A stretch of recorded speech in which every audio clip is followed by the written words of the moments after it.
بيت رعب. علشان تدخله لازم توقع وثيقة رسمية انك موافق تتحمل الصدمة النفسية قبل ما يدخلوك. جاهز؟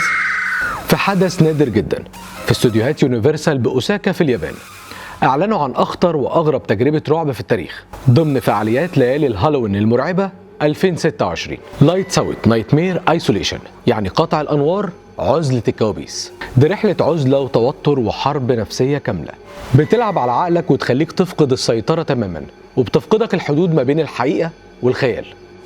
ممنوع دخول أي حد أقل من 18 سنة حتى لو معاه أهله، والدخول بتذكرة منفصلة ب 1900 ين ياباني، يعني تقريبا 13 دولار. والأهم إنك لازم توقع على الإقرار الرسمي إنك مستعد للرعب اللي هتشوفه جوه. وأخيرا الالتزام بعدم تسريب أو تصوير أي حاجة من اللي هتحصل جوه. الفعالية هتكون بالمدينة الترفيهية بأوساكا من 11 سبتمبر ولغاية 8 نوفمبر.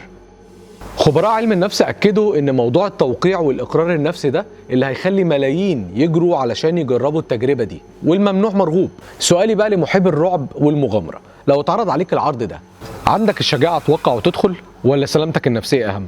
قول لي رأيك في التعليقات.